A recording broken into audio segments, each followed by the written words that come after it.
This is the NECA Toys Aliens Private Jenette Vasquez.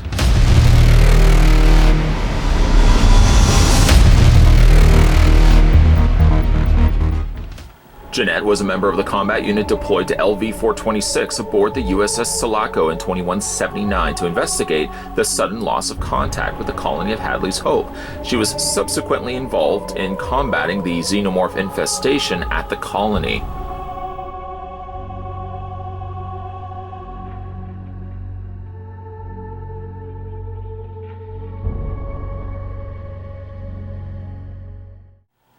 This is a figure I've had for a while, just never got around to reviewing her until now.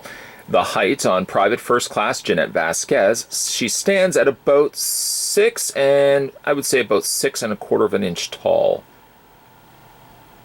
She comes with 3 accessories, all of which we will look at in a second. I'm actually just going to put those on hold, on hiatus for the time being.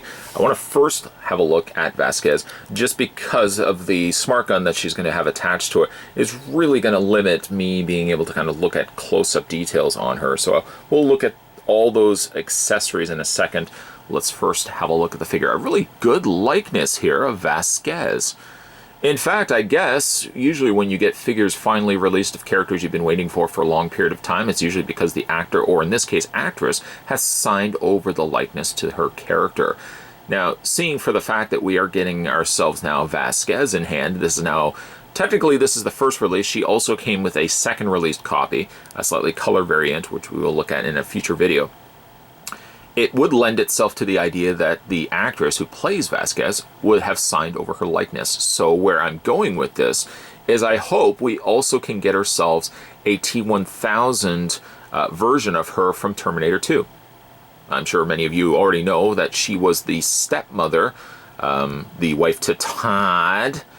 And, you know, she, of course, has the very famous scene in which she impales Todd through the milk carton using the single blade from extending out from her arm. It would be really neat to see her released in a Terminator 2 release as well. At the very least, it could just have, you know, just a replacement blade as one of the options that you could give her. You can even give her, like, a little carton of milk, or you can even package her with Todd. Why not? She's not my mother, Todd. Anyways, we're not getting, well, don't want to get too ahead of ourselves here. The face sculpt is really good. Really good. In fact, it's one of the better head sculpts of the Colonial Marines, and I hope we can continue to get more of them. Her outfit is minimal. In fact, she isn't of the darker color scheme that we've seen with a lot of the other Colonial Marines, Hudson and Hicks, for example. She is of a more paler sort of camo print. The camo print here is actually closer to being more like a beige with some silver accents in there, some gray accents, and some brown in there as well. She has herself a belt with a pouch, a couple of pouches on the side, and one of the notable traits of the actors, at the very least, of Aliens was they got to kind of paint up their own deco here. And I don't know if that was the case as well with this actress, but on the front, we've got El Risco Semper Vive, which roughly translates to the risk always lives. So that's rather cool. I like the fact that the front plate has like a scratched away look to it. It does look like it's worn down metal that she's probably been wearing through several different missions. It is padded. As you can see, there's a little bit of padding underneath the holstered harness here. Of course, that's of a slightly softer plastic, but still plastic nonetheless. Her bandana, of course, wrapped around, and she's got her little communicator comm here, complete with camera. You can move the little mic section here, or I guess that's her vision. You can move that back and forth here. There's a little hinge happening. The microphone, on the other hand, is just a soft plastic, so you really don't want to be moving that. So you can hinge like the eye vision, the lens, I guess, in and out, and again, then the camera would be up at the top there. Really a stunning looking figure, though. Great paint, great sculpt, well executed, and to no surprise, of course, NECA's just banging out these awesome figures, at the very least, even though this humbled reviewer is having a look at her a little bit later. Hopefully there's still merits to the fact that we can still look at her, you know, a little bit later into the game here. One thing also I want to mention, too, is that, and I've seen this done with both Dutch, and I've also seen this done with Rocky Balboa. They've given her a slight intentional, I can only imagine, intentional slick coat to her skin, indicating that it's hot and, you know, there's a bit of a sweat surface to the skin there. So I really do like that. Okay, so we'll go through her posability, then we'll have a look at all of her accessories. So her head rotates left and right. You do have to be a little bit careful because this cord attaches to the camera setup here, and it's attached only onto the side. So you don't want to pull the head too much and have that tug and potentially break. You can hinge the head up and down. You can also rock the head back and forth. Shoulders hinge outward, as well as you can rotate the arms all the way around. She has a bend at the elbow. Also can rotate the forearm and also can rotate the hand. The upper torso has a ball joint. Lower legs split out. A little on the tight side here, but that's not too bad. I'd rather a tight joint than a loose joint. Hinges back and forth. She has a swivel on the top cut of the thigh. Actually, it's right at the very top where it sockets into the lower torso. Has the lower bend at the knee. Rotates there. And the feet have a very sufficient amount of posability. Not only can you rotate the feet all the way around, you can hinge them back and forth, ankle rocking action happening there, and a hinge back and forth up and down there. So there, in a nutshell, is first class, private first class Vasquez. Let's have a look at her accessories now. She comes with the shoulder-mounted light. It's simply just a case, you can see it right there. There's a half moon. You flip the figure around. This is probably something I should add after the fact, just because putting the smart gun on can be a little difficult.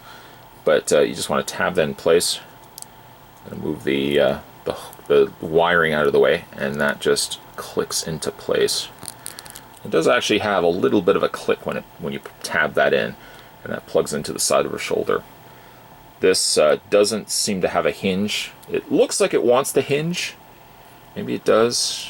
No, it doesn't look like it wants to move on me. If it does, it just so happens to be a little bit stiff. I do feel like I'm gonna remove this.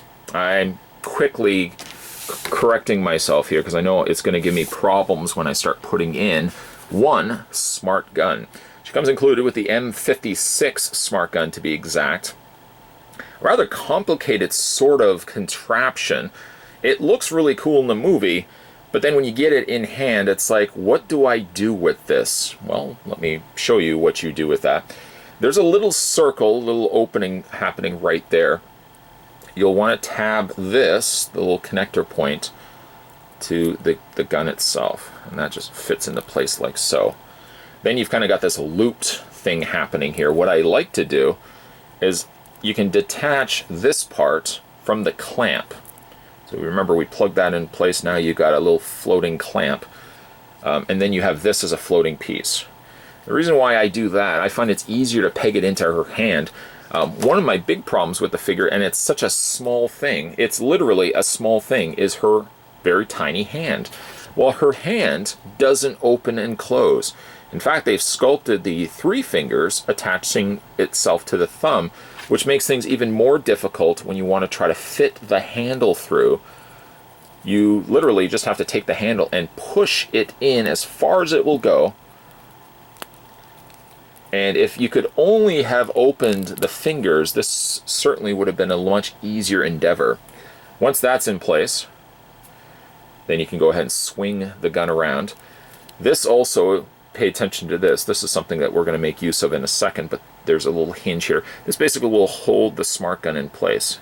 This hinges back and forth, and then you've got a ball joint where it attaches to this secondary clamp. So then what we do, we rotate the hand, and then we'll do the same thing. We'll plug the handle through and just push it through the hand. Once again, the fingers attached to the thumb.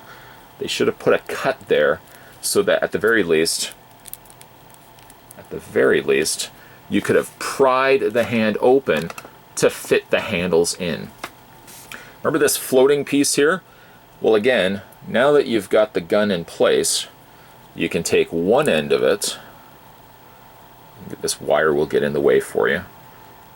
You can get one end of it back into the clamp. There we go. And then take the secondary part. Let me just make sure I show you here in the camera. I don't know why the camera's not focusing too well in this review. There we go. Just need to bring it back a little bit. So this clamps, I'm just putting it back into the clamp here, and then I'm swinging this around, and then this will clamp into this clamp here. And a lot of it is just trial and error, just getting it all into place. But again, I find it easier. I want to just twist that. I find it easier to have these removed first, plug it into the figure's hands, and then once you've got it in the figure's hands, then do all the necessary adjustments that you needed to adjust. The hardest part being getting it in that secondary little clamp. Almost got it. There we go. And then you've got now both ends connected. The one end connected up here, which this does swivel. Thank goodness that can actually rotate, because you do find as you're putting this in place, it seems like you're twisting and potentially marring the plastic because you're twisting it beyond the scope of what it should be doing. But luckily it doesn't do that. So now you've got a hinge here and a hinge here. This independently moves. You've got a hinge happening on the waist clip. There it is right there. And then you've also got a ball joint. And all of that sounds great on paper, but with the adjusting that you have to do to compensate for this to be held in her hand, you really can't do too much moving around with this. Any bit of hair trigger motion on this could potentially pop this back out, but it does give you like a little bit of clearance, a little bit of extra mileage to work from. Now once that's in her hand, one of the other accessories she comes included with is the firing starburst effect. I would like to be able to tell you that this plugs in relatively easy, but there is almost like a cross, a little X shape here.